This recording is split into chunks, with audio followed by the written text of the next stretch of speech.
you.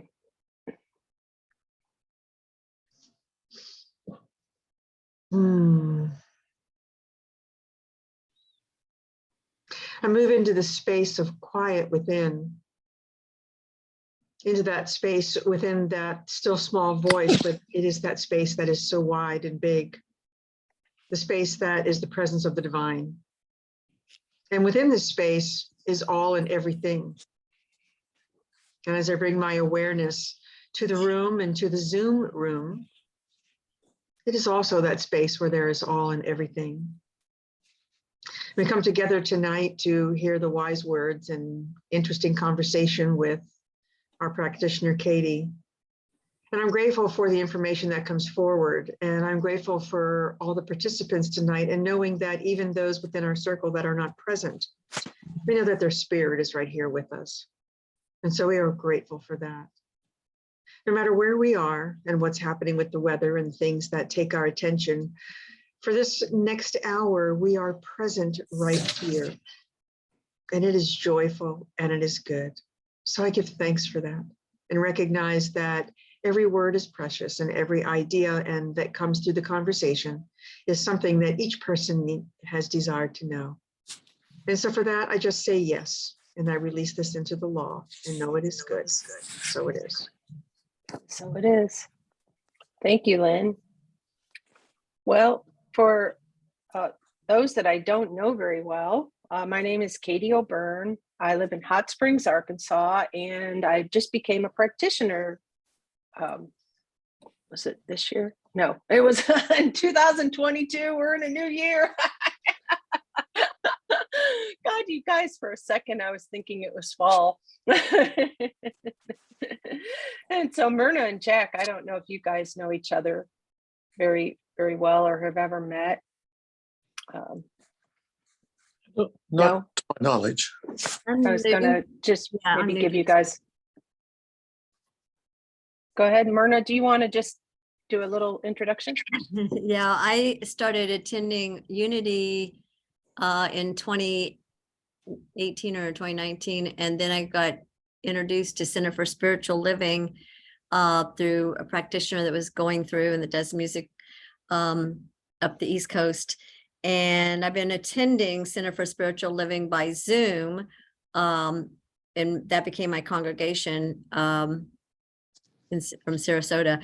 But I decided the last time when I came back from Sarasota that I would look for a community here in Tulsa. So that's why I'm here. Welcome. Thank you. Welcome, welcome. And she doesn't know you, Jack. I heard that. Do you want to say a few words? Well, I've known Sue Ellen probably, 40 years, Sue Ellen? I don't know. It's been a long time.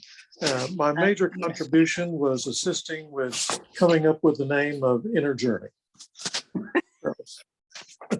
Back a long time ago. Yes. So, my spiritual practice encompasses several things, including what we do every other Thursday. So. And are you in Oklahoma City? Yes. Okay. Yes. Yeah. I grew up in Thank Oklahoma you. City. I was born in Chicago, but we moved to Oklahoma City when I was an infant. I've lived in Texas and Colorado at various times. Thank you. Thank you. Thank you very much. So, Lynn, I don't know if you know Myrna. Maybe you could just say a couple words. I know Myrna was on the last one, I believe, because I've seen her. Yes. So I'm in a little cowboy town that's called Justin, Texas, and if you kind of do the angles, I'm 30 minutes directly north of Fort Worth and 45 minutes directly west of Dallas, but it's still considered, the Dallas-Fort Worth area.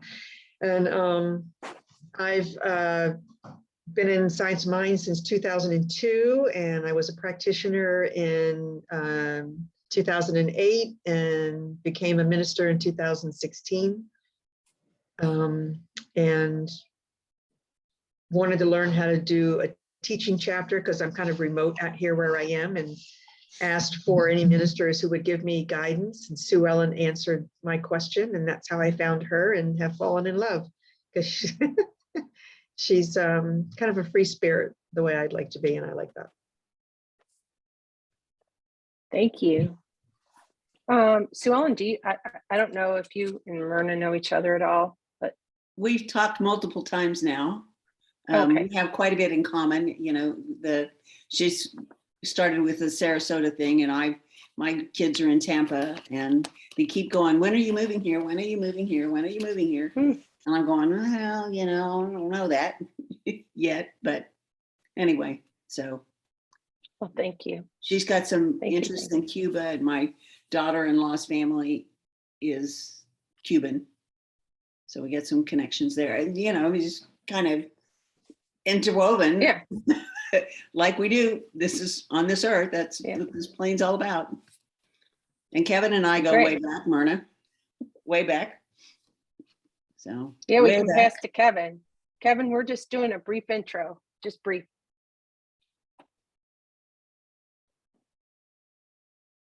Are you able to unmute Kevin or no? He looks Is frozen. he frozen? He does look frozen. All right. Well, Kevin, I don't know if you can hear, but the other thing that I was asking earlier is if you have a piece of paper and a pen or something. So welcome everybody. So tonight we are going to be exploring the idea of curiosity as a superpower. It is the theme that the Centers for Spiritual Living chose for February rather than love, but we're going to intersperse a little love in it as well. And so I'm going to give a brief overview, just some ideas for us to consider, just a context in which to begin this exploration. Then I'll lead us in a meditation, followed by just a short period of time for some contemplation and writing any notes from the meditation or reflection time afterwards that may personalize the experience for you. And then we can end with some sharing, if that sounds good. So curiosity as a superpower. I'd like to begin with the monthly theme summary, which says curiosity, one of the most basic calls of life, truly is a superpower. We will be pulled by curiosity to look below the surface, look within, release into the world the gifts that curiosity has revealed to us, and then lean into the wonderment of living each day with a heightened awareness of how curiosity ignites our lives. As we reconnect passionately with our superpower, curiosity, and the excitement of what could be moves us from complacency and inspires our greater yet to be. So even if we don't accomplish all of this, because that's a rather tall order, let's open the door tonight to a greater experience and expression of curiosity as a superpower. That's my intention. Today's quotes from the daily guides in Science of Mind magazine inspired me. And so I give my thanks to Reverend Raymond Anderson for providing them. Ernest Holmes noted that if we were to further our imagination, if we were to further inquire of our imagination, what the ultimate purpose of evolution is, the most logical answer it could give would be that the purpose of life is to produce beings who can consciously cooperate with it.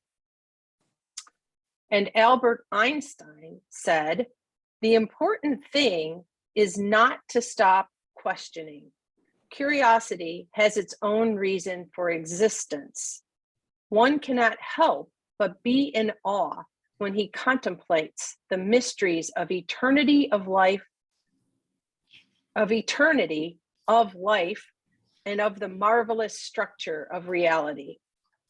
So Ernest talked about imagination, and Ernest Holmes, and Albert Einstein talked about curiosity. And I propose that the two go hand in hand. And I bet Raymond Anderson thought that too, since he grouped them together. So for a moment, think back to when we were kids, right? Or maybe you have young children in your life, and our imaginations and our curiosity just excel and we're boundless, right? Like kids think of all sorts of things like, oh, when I grow up, I'm going to be Superman or whatever it might be. They just have this imagination and curiosity. Why is this like that? And there's really no limit, at least back then, to what we thought that we could do or be, right? But yet, we as adults don't necessarily experience that. And science of mind at its core is about changing your thinking, changing your life. And it all begins with thought. So what happened? Like what happened to us between childhood and adulthood in terms of allowing our imagination and curiosity to be as free? I just recently, so some of you know that I participate in some Tony Robbins programs from time to time, and I just participated in a free challenge that he had. And what he said really resonated with me for this discussion. And what he said was, what he proposed is that our identity and who we know ourselves to be gets formed by our beliefs, which really are our strongly held thoughts that we believed over and over and over.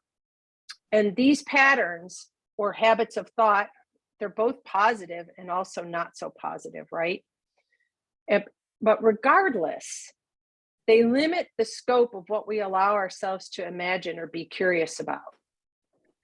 And they become limiting beliefs because they make up our identity, which we have a crazy strong pull to be consistent with. So what Tony Robbins, who spent years studying psychology, said, he said, the greatest human psychological need is the need to stay consistent to our identity or who we know ourselves to be.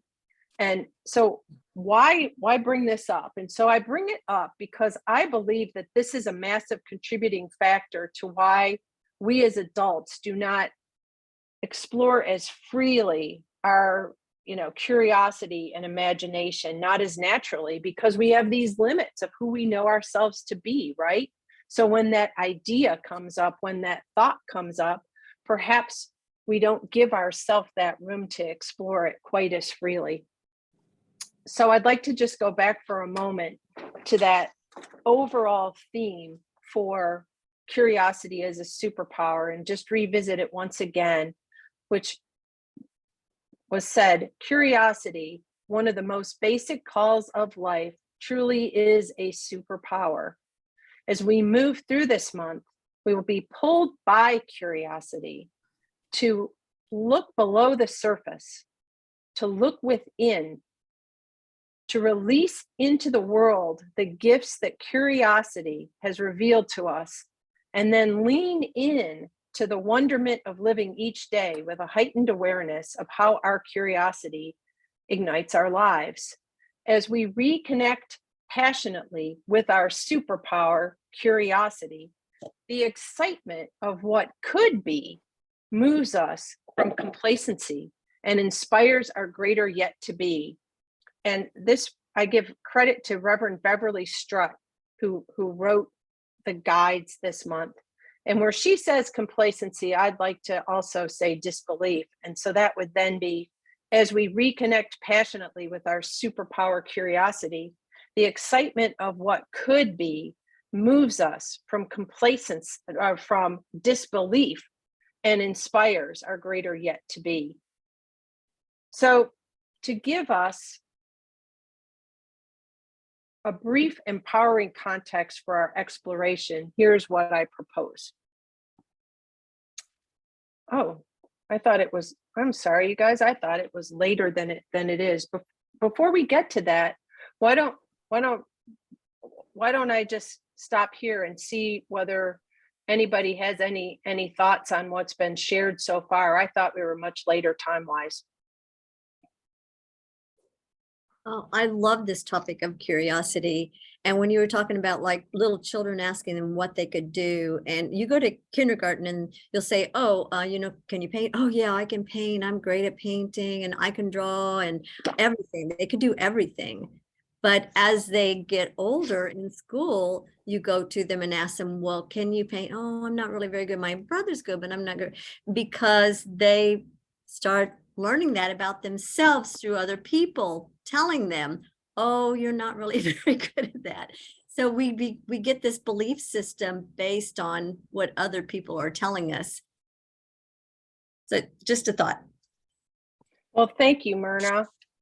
Yeah, I obviously I think that a lot of that is part of it.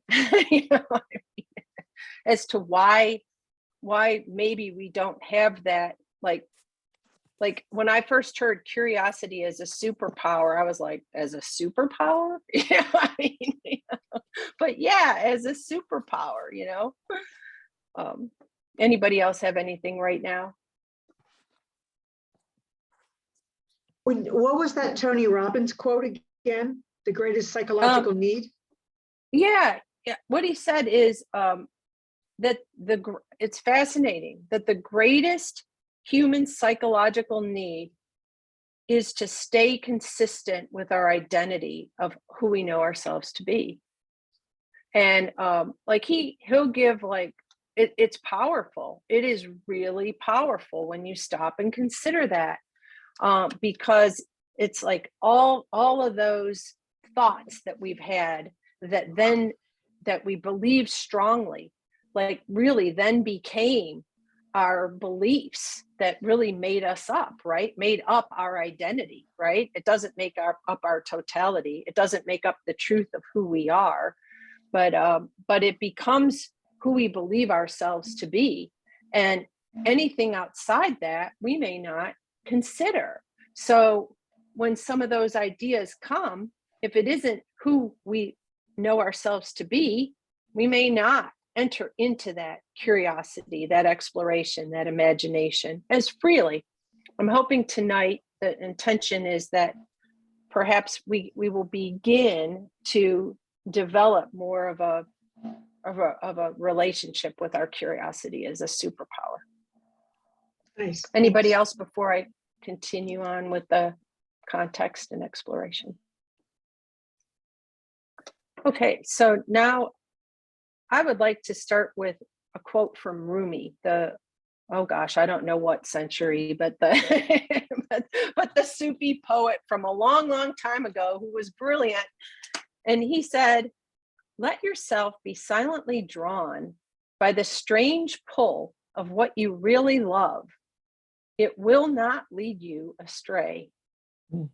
So there is a former Unity minister named Mary Morrissey, and she is one of my teachers, and she is the founder of the Brave Thinking Institute. I've been certified as one of their coaches and life mastery consultants. And she says that the most powerful question we can ask ourselves is, what would I love? And to use that as the beginning of a place of curiosity and exploration. What would I love?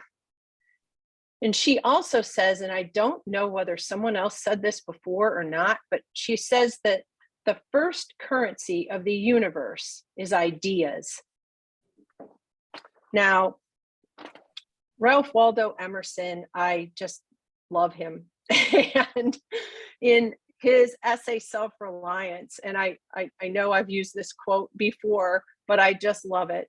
He says, a man should learn to detect, and by the way, the language man, these guys are using that word, but let's rethink it for all of us. But it technically says a man should learn to detect and watch that gleam of light which flashes across his mind from within, and more than the luster of the firmament of bards and sages.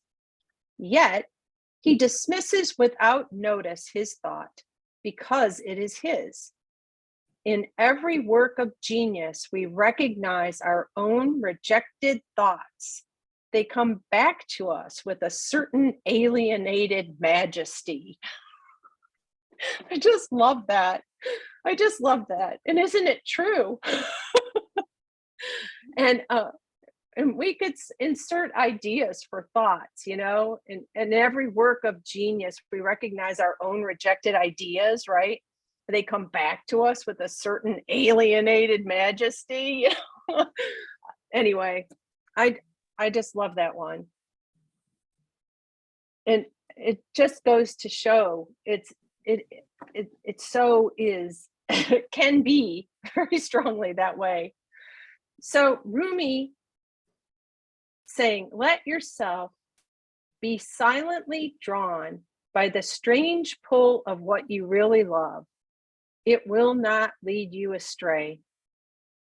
There is a man named Omar Itani writing about Rumi, and he went on to say, some call it passion, some call it purpose, others call it meaning. Whatever you call it, it's curiosity that pulls you closer to it. And curiosity isn't something you think, it's something you feel that stems from the heart. Let yourself be drawn by its pull. Follow your heart. It can lead you to places you could have never imagined. So that was my connection for pulling in the heart to our exploration of curiosity. And the two explorations that I would like to lead us in are just asking, what would I love? And the second, what would I love? Like, for no reason, just what would I love? Like, what is my heart calling for me? And then the second is, what might I give and contribute to the world? What divine expression through me might I contribute and give to the world? And those are what we will explore in the meditation. And afterwards, I invite each of us to have some time to write down any thoughts from the meditation for your own benefit and own reflection, as well as something you might want to share. So now we'll begin the meditation. And I ask you each just to find a comfortable seated position or other position of comfort if sitting is not comfortable for you. And to begin, I invite you to take several deep breaths, gently focusing on the exhalation and making it a little longer than the inhale.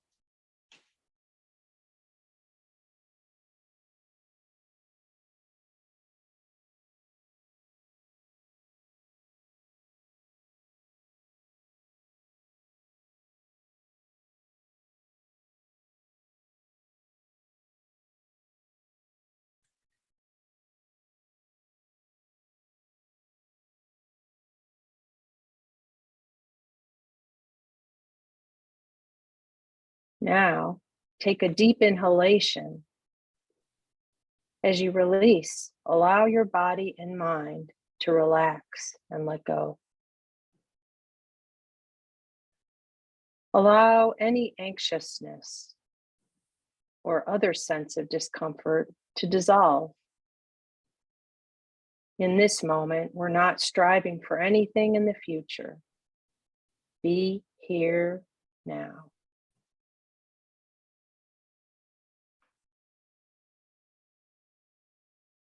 With every breath, there is a deep and soulful remembrance that right where we are, right where you are, the full presence of love, peace, and joy is here now. Feel into that. And give yourself this reminder that with every breath I take, more and more ease, relaxation, and peace fill me now. Ease, relaxation, and peace fill me now with every breath I take.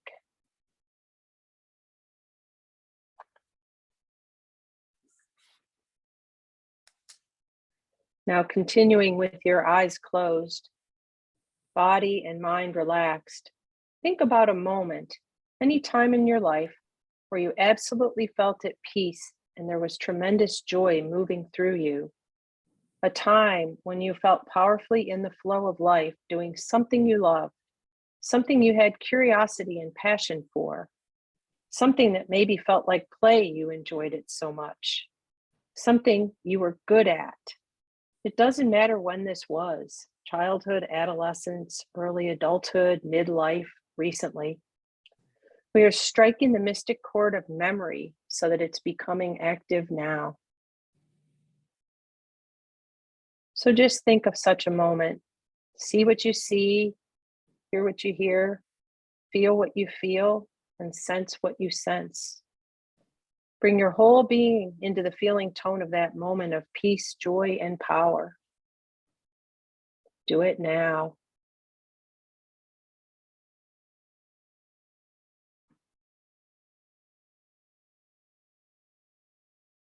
So you're actually living, moving, and having your being in this feeling tone of a deep and real sense of peace, dynamic joy, and power. Qualities you have experienced sometime in your life are now being amplified, coursing through your mental, emotional, and physical body. And every time you breathe, it intensifies, it magnifies itself.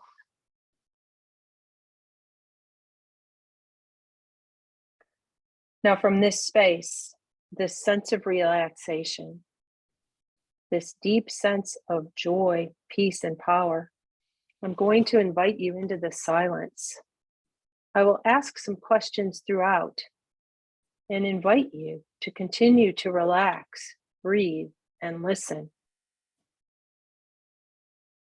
As I offer these inquiries, allow yourself to let go. Feel into these questions energetically and let infinite intelligence, curiosity as your superpower, flow through you, offering any guidance it may have. You may or may not see, hear, feel, or sense anything coming right now. If not in this moment, the intention is set for you to receive guidance from infinite intelligence and curiosity over the coming days. Trust in that intention. Let your infinite intelligence and curiosity as your superpower guide you.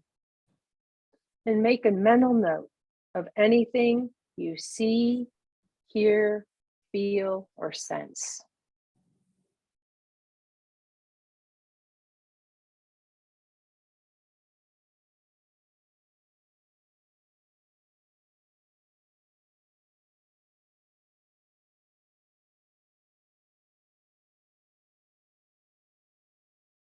What would I love? Is there anything I would love calling me to experience, be, or do right now? What would I love? What might I do or create just to do or create? No other purpose than that it's what I would love. See what you see, hear what you hear, feel what you feel, sense what you sense.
What might I give and contribute to the world? What divine expression through me might I contribute and give to the world? What thoughts have I been curious about and could act on? What would I love to explore? See what you see, hear what you hear, feel what you feel, sense what you sense. What might I give and contribute to the world? What divine expression through me might I contribute and give to the world?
Knowing Spirit is present all around you in every moment and expresses in, through, and as you, experience the intention of Rumi once again.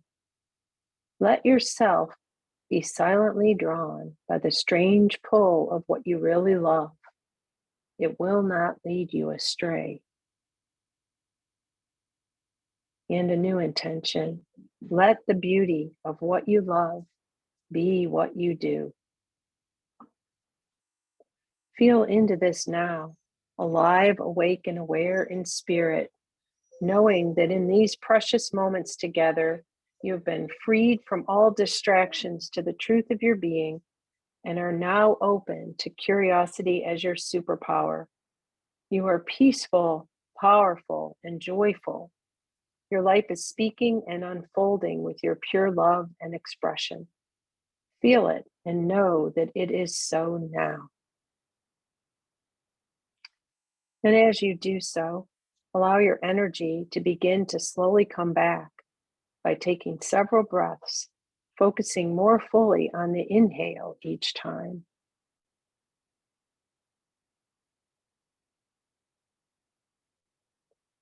Allow yourself with each breath to become more alive, awake, and aware until you are fully present in the room, here in this room again. And when you do come back, please take a few moments to note any experiences you might like to remember from the meditation. The questions were, what would I love? Is there anything I would love calling me? Is there anything I would love calling me to experience, be, or do right now? What might I do or create just to do or create? No other purpose than it's what I would love. Perhaps noting anything you saw, heard, felt, or sensed.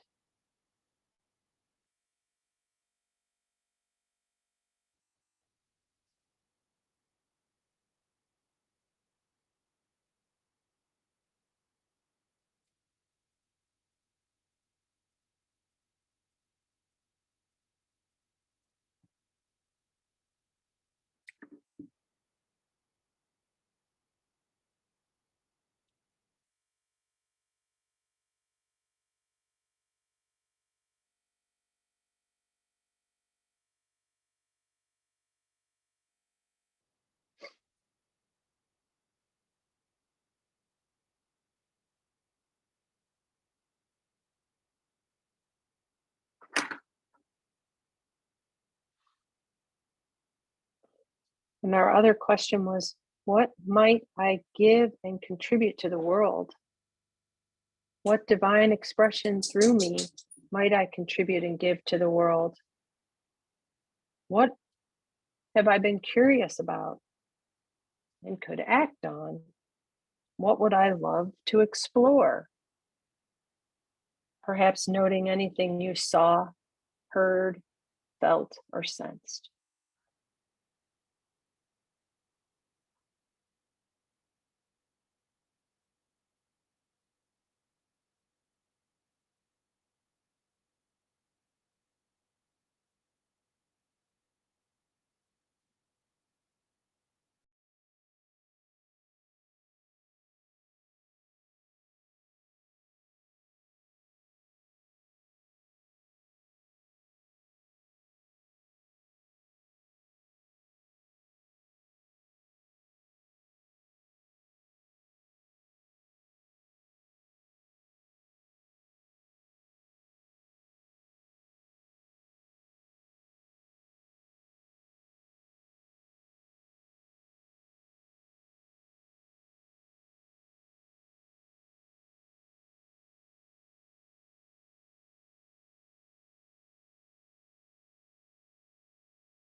And then as you're ready, I invite us all to come back into our circle together and to have a time of sharing, optional sharing. If there's anything anybody might like to share and throw out into the circle of anything you're starting to notice regarding curiosity as your superpower, or anything that might have come up for you.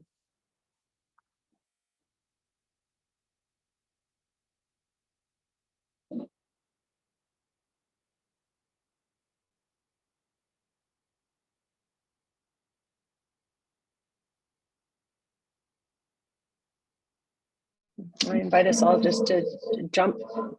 Oh, let me also just say, sorry, my dog got dropped off with me because Mike left, and she's been chewing on some of the furniture when unattended. She's a puppy, so that's how come she's in here with me now. But Lynn, you unmuted yourself. Is there something you'd like to share? I didn't have anything particular or specific come to mind. What I thought was interesting about the question is that that's a question I've been asking myself pretty much all my life. You know, once I kind of got out of high school, what would I love? And I don't know that I've never really had a clear picture, except having kids. That was going to happen. But other things, and something that would feed me or contribute to the world, I've never actually really had a clear, very distinct picture. And part of the meditation that I do right now is, once we kind of get ourselves into this higher space of light, is to ask, who am I? And the responses that I get from that are very intriguing. They're very interesting, and they're really fun. So this is a question that I want to take into that space. And And it takes me a couple minutes or a little bit to get into that space in the light real high, which wasn't easy to do here. But this is a question that I certainly want to take into that space, like when I meditate in the morning, and kind of run through some of the other things that you said, because I took some notes. I thought that was interesting questions and guidance. Thank you. So I'm sorry I don't have a real specific thing to kind of throw out at you, but I thought that was a great discussion, and I smiled at one point because you said, "Oh, I don't know what I would do to, contribute to the world." And I went to your ordination recently, where you be, oh, there's that. where Yeah, you ministry became might be the minister. strongest. Yeah.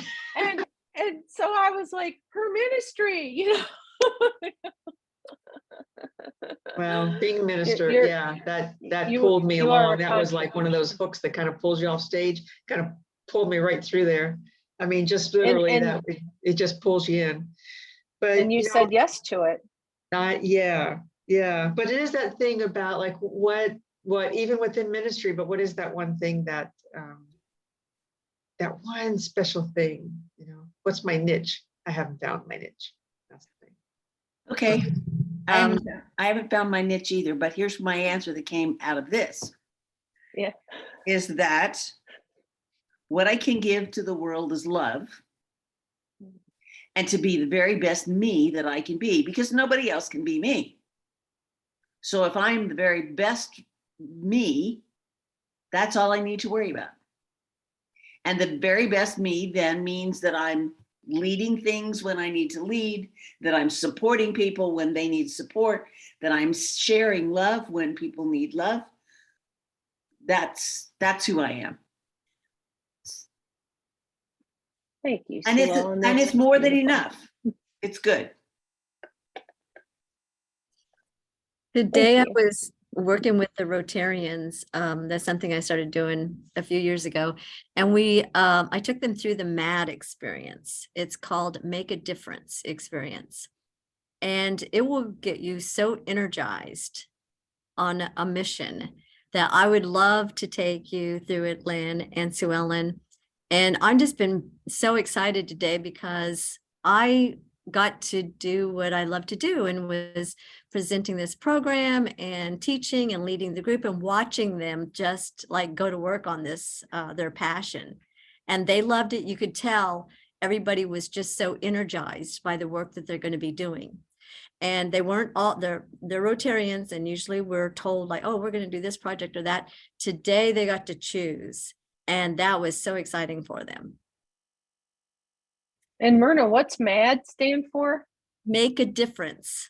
Oh, make a difference. You said that. Yeah, make a difference. Make a difference. Yeah, and I'd love to share it with all of you. It's That'd be great. program that was set up by a couple of men about 13 years ago, and they were working with students to help them identify their passion for service and how they could add to it. And you look at your strengths, because we don't always give money to charities. Sometimes we give our time and energy. So it's a way to use what they already feel like they have, that they're good at. Very exciting. Thank you, Myrna. I think that would be great. I would love to participate in that. Good. We can set up a time. It's online, so we can do it together online on Zoom. That'd be great. Okay. Any of the dudes, Jack, Kevin, got anything you want to share? And it doesn't necessarily have to be something that came up for you. It could be thoughts around curiosity as a superpower.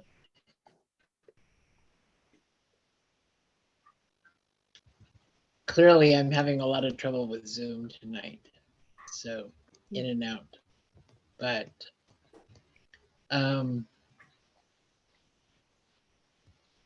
for me, it's being present, because 5 years ago or 6 years ago, I would have had like a whole litany of things that I felt like I was doing or contributing, and now it's not so much. But life has gotten very focused for me. back on the here and the now and having the parents in the house. So my outward stuff is very limited to talking to people on Facebook and connecting with people mostly via internet and a little bit in person.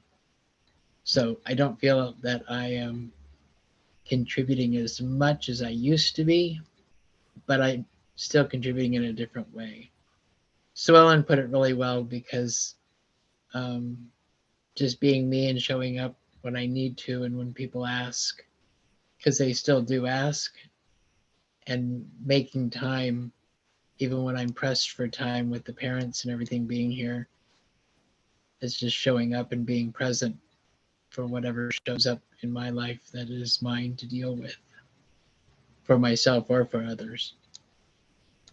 So that's about it, but good job. Sorry I Well, kept getting cut out and everything. Well, thank you, Kevin. You know, some of the materials around curiosity as a superpower went more in the direction of making a difference and things like that. And that's why I kind of kept it with the personal also, just because I think it starts there. And I think it starts there, and that's really the foundation too. Jack, do you have anything that you'd like to share? It's optional. Well, I had some epiphanies for myself, selfishly, certainly. I think I'm more into just taking it all in this evening. So Well, thank you. You I know, have some instructions for myself that I've written down, that were stimulated, certainly. well, thank you. You know, the word selfishly, it's, I have come to believe and have my mentors have been teaching me that any desire that we have, that it comes from infinite intelligence, and that it's infinite intelligence just showing us like something that is to come into being, right? And so I don't necessarily believe in the word selfishly. I think it's our divine expression and its right action, like coming up to be made manifest for us, through us, as us. So I have two final, one we've already talked about, but it's again, they're from Rumi again. Isn't that guy just like the magician of words? I mean, and so just to bring it all home, of let the beauty of what you love be what you do. And that could just be in any way, right? It doesn't have to be what you do in some big way, I mean, and as Sue Ellen pointed out, it's like about being the love. And so Rumi also said, don't you know yet? It's your light that lights the world. And I wish I don't yet know how to like play music through like if you just play music on Zoom, it can't hear it, but there's some way that you can play it through there. And I don't yet know how to do that, but there's a beautiful song by a group in Dallas that if I figure out a way to do it, maybe I can get it to you or play it another time. And they just do a brilliant song using that, about it's your light that lights the world. So with that in mind, Sue Ellen, I was going to ask you if you could offer up a closing prayer and treatment for us to end this evening. And I thank everybody for coming and participating. It was really delightful to get to be with you. Thank you, but you forgot the part about asking for donations. Oh, I didn't know that was something that I do. Yes. How do I do that? Okay, so donations can be given via the website, which you'll inner-journey.org. or you can text them to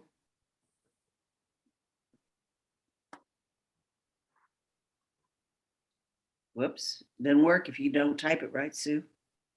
405-337-9739.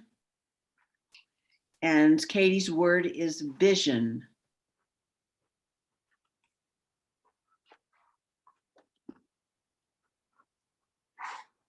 So everybody got that? It's the same number every week or every time we meet, but the word changes based on who is leading the session.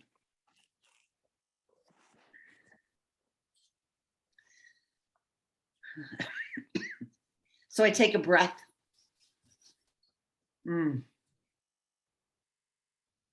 I breathe in. I know that that is God. As I breathe out, I know that that is God. I know that God is in and through and as me in this moment, because God is everywhere, everything, in everything. The stars in the sky, the planets, the trees, the snowflakes, how many millions and billions of snowflakes or grains of sand or leaves on trees or blades of grass. And God is in every single one. Everyone. And the essence and power that is God is flowing through each and every one of us in this moment. And I know for all of us, that's all the stars, all the grains of sand, all the snowflakes, and all the people flakes that there are. For all of us, I know that we are expressing the divine in our absolute best and highest way. And we are enough, more than enough. We are the light of the world. I am the light of the world, each and every one of us. Because we are all God, God is all there is.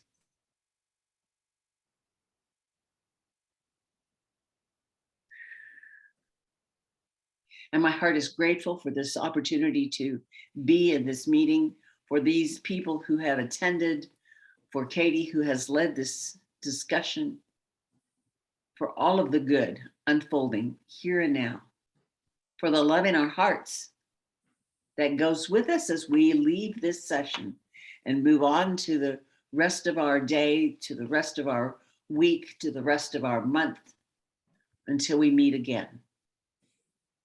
And I am so, so grateful as I release this prayer into the law that just says yes. And we affirm it together by saying, and so it is. And so it is. Thank you. Thank you all. You're welcome. Thank you. See you soon. You bet. Sue Ellen, Yeah. I'm sending you in one under general also. Oh, what? I'm doing Oh, one under also, general. Okay. because that's I had fine. I had to look at the keywords. I couldn't remember what the keywords were, but it shows them on here. I did not know that. Yeah. Did you know that? If you type in keywords when you're doing a text message, Oh, wow. it shows No. you general, class, love, joy, grace, peace, faith, harmony, wisdom, alpha, trust, vision, and honor. Cool. Because if you use, I tried to use the word tithe, and it says, the designation tithe is not supported by Journey CSL. Respond with the word keywords for a list of designations. Oh, cool. I'm like, okay, I learned something new tonight. So did I. Thank you. So I'm like, okay then. It doesn't So how tell you. It doesn't tell you there who they stand for. It just No, tells you all no. the words. Right, it just gives you all the words. So how are you? I'm good. We sold I a think for house. some reason, Zoom is just messing up. I think I'm going to have to just scrap it all and reload a new program. Okay. I couldn't get it on my phone. And I couldn't get it to work properly through my laptop again tonight. So I need to turn the recording off. It's still recording even this part. oh, is it? Probably not a good deal.